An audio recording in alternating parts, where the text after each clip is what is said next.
All right, we have Paul Hansen on the line. It's August the 6th. I think it's Thursday, Paul. And it's all you, sir. What would you like to talk about today? Yeah, an individual wrote me from California. He seems to be pretty knowledgeable in law. His last name is Jones. But I'll just read one little part of it, and then we can talk about it. He says, Paul, I know you're convicted of contempt in a case where the other charges were dropped, and therefore the contempt conviction seems to lack foundation. But more than the other charges being dropped, they were illegal charges for a non-crime. So perhaps you could argue the jury was prejudiced by combining the contempt charges with the three other charges, which in fact were illegal. He writes, argue you want a new trial on the contempt charges without the illegal baggage of fraudulent charges. So now charge 5 is a contempt for mailing an injunction that was barred from clouding any title, and then count 6 is just a real simple failure to appear for fingerprints, because I wanted them to fingerprint me in Nebraska instead of Florida.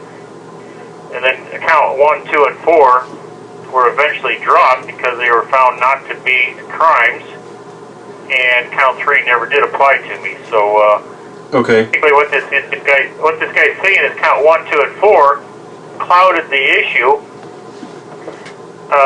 clouded the case. Now 1, 2, and 4, you get 20 years in jail for each one. Right.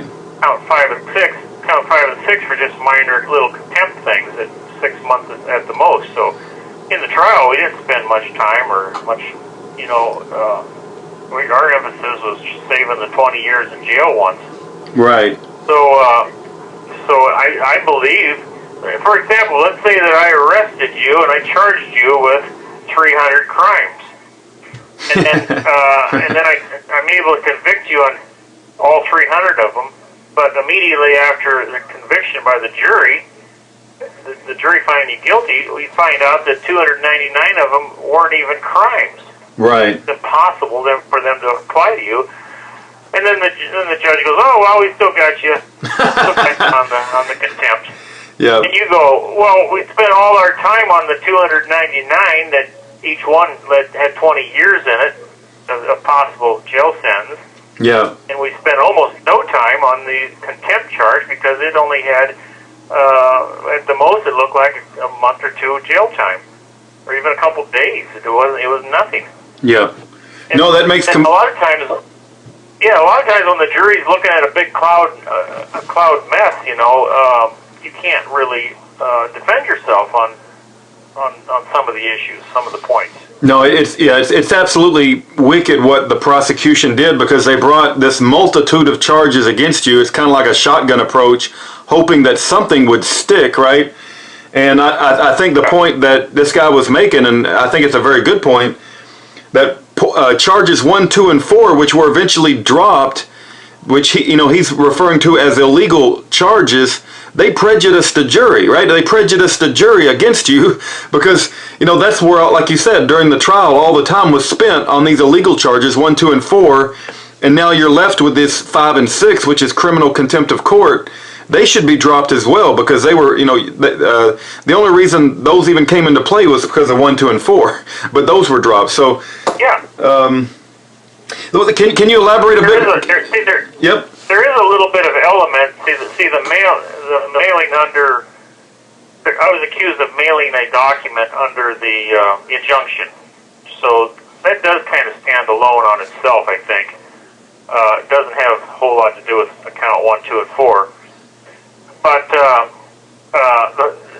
the whole issue is that the jury was just overloaded. The whole trial was clouded with the main emphasis of 1, 2, and 4, and those were illegal clouds. They were things that should have never been even part of the hearing, and yet that part of the hearing was almost the entire attention of the jury. Right. What I was considering doing is go to this juror that's sympathetic for our side, and and have Kent have dinner with him and set him down and just say, this is what really happened here. Or not really say this is what happened, but ask him, is this what happened? Were you guys? This call is from the San Jose County Sheriff's Office. Were you overwhelmed with the 5-day trial? Almost all of it focusing on count 1, 2, and 4, and the juror will say, basically, I found you not guilty on everything except, I suppose in a way, I figured, well, we got to just as well find him guilty on something because right. The government spent 5 days on trial, $250,000 or $500,000 in this trial. Right. He says, this juror might say that, I guess I was kind of swayed to just find him guilty on something because out of 6 charges, we'll just find him guilty on the minor contempt charges. He didn't defend them that much anyway. Right. So I think Kent could probably sit down with this guy and it would be Don. Right. It would be Don Camacho is his name, and I think you made a video earlier that was requesting him to be present at your sentencing hearing, and I'm hoping that Ernie knows how to get that video to him. Whether he does or not, I don't know. I don't know if you talked to Ernie about that or if you. Get this. Yeah, you can. We want Ernie to, and we want him to get this conversation to him also. Okay. Because if we wouldn't have had count 1, 2, and 4, we could have. I wouldn't even hired an attorney. I would have been able to ask all those questions that I was barred from asking when I had the attorney because count 1, 2, and 4 are much more complex than the count 5 and 6. Yeah. And I had a lot more defenses for count 5 and 6 that I would have brought up, but my counsel did not want to do that for me. He just wouldn't do it. The jurors didn't even know that I had questions I wanted to ask Mr. Schneider in the witness stand, and my counsel wouldn't do it. Yeah. They're extremely pertinent. Yeah. But he wouldn't do it. I believe he wouldn't do it because he's not allowed to do it. He's not allowed to expose the falsehood of much of what IRS did here. Right. No, it's absolutely it's a terrible thing that they did. They threw all these different charges at you, just hoping something would stick, and then you've got this particular judge. We know she's very biased against you, and let me. I got a question for you, Paul, but I didn't want to interrupt you. What you was going to say? You sound like you were going to say something. But basically, in a nutshell, I think the trial was done improper because I didn't really have a chance to defend myself on what actually were charges. I had to spend my whole time on what actually wasn't even a charge, and it wasn't a fair trial. It wasn't. No, I totally agree with you there, and I was there and I witnessed it. Different. I was in the courtroom the whole time, Paul, and I totally agree with everything you just said. When the gentleman refers and when you refer to charges 1, 2, and 4 as illegal charges, or if I'm repeating that properly, can you elaborate on that a bit? Why do you refer to 1, 2, and 4 as illegal charges? Can you elaborate so people can understand why you call it that? Well, the courts have ruled that a les pendens can never be converted into a crime. That you always have the right and the comfort and the freedom and the peace of mind to bring a les pendens without being concerned about being prosecuted for a crime in which you can go to jail for 20 years on. Yeah. That the courts have ruled that Kent had a right to file this document, and that it was wrong for them to even consider prosecuting him criminally for it, because he had every right to do it, and they don't want anybody in America to think that they cannot have a legitimate claim in court, because they got a fear that, well, I got a claim here, but if I prosecute it, I might go to jail for 20 years, so I'm not going to do it. Or I might have to spend $100,000 on a lawyer to keep from going to jail for 20 years. I'm not going to do it. It's just, it's evil. It's dangerous for me to try to seek justice. Right.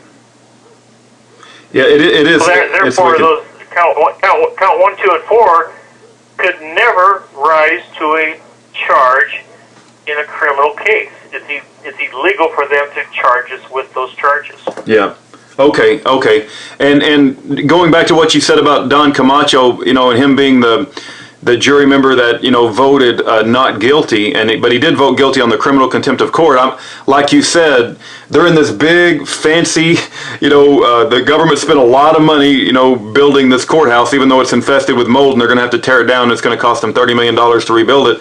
But not only that, the prosecution spent probably $500,000, $750,000 bringing a case against you. They put Scott Snyder on the witness stand day after day after day, and had him read these documents, and it's hard to stay awake. Him reading hour after hour, and so Scott Snyder was there for at least good 3.5 days, giving testimony after testimony after testimony. It just went almost never ending.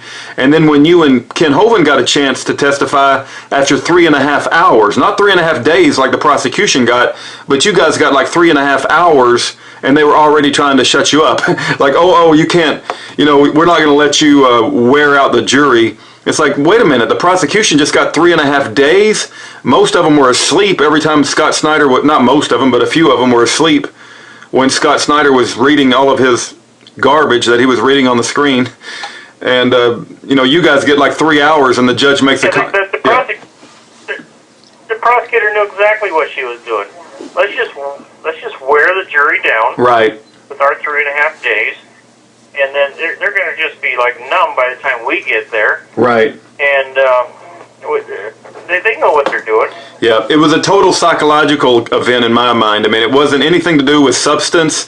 There was no real, any credibility to any of the arguments they were bringing forth. It was all like wearing them down and playing some sort of emotional game. And This call is from the Saratoga County Sheriff's Office. I don't know if you saw it, Paul, but I was in the jury behind the prosecution, and her body theatrics, every time she used the word trust, she would, even her inflection of voice, she would say, and that ministerial trust, and she would say the word trust as if it was a cuss word, Yeah. Oh, yeah, it's shameful behavior. Yeah. Shameful behavior. It's any time a person does psychological inferences like that, to put an innocent man in jail for 20 years, it's evil. Yeah. The jury should have just seen right through that this is evil, lady. Right. You're out of here. Right. But I think the trial would have been completely different. We would have had a completely different attention span of the jury if we didn't have to deal with those false charges. And like you said, they just threw everything against the wall and see what sticks. And it wasn't a fair trial. Yeah. You have 60 seconds remaining. I'm in total agreement with you, Paul, and I'll reach out to her. Yep. Go ahead. That juror that we're talking about here, if Kent can have a dinner with him and just sit down and say, Mr. Juror, do you think if this was played out differently that you would have voted differently? And he goes, oh, definitely, yes, definitely. Yeah. And then what, are you willing to sit in the witness chair and tell the judge that? Oh, yeah. Kent needs to tell him that, I might get 6 years in jail for this. And this juror might go, what? Yeah. Years? I thought it was going to be 6 days. Right. Okay, go ahead and do that. All right, Paul, we'll get it out. And God bless you. We're praying for you, brother. We hope you get out of there, and we're counting down the days. Okay. Okay, Okay, I think it gave us 60-second time. Yeah, it did. It's going to cut us off any second, Paul. And it just... Okay, let's just keep talking just in case. Hey, maybe it won't work. What do you think about it? What if the cutoff timer won't work? Paul? No, it's going to work, brother. It did cut us off. Wouldn't that be nice if their system's broken? We could just sit here and talk all night long. And wouldn't it be nice to be able to talk to Brother Paul without this stupid prison system cutting us off and them raping and pillaging the person that he calls? I wasn't joking when I said, when there's a verse in Revelations that says the blood will be as high as the horse's bridle. And if the Lord ever asks me my opinion, I don't think he will, but if he ever does, I was like, I hope a lot of that blood belongs to the people that set up the prison phone system.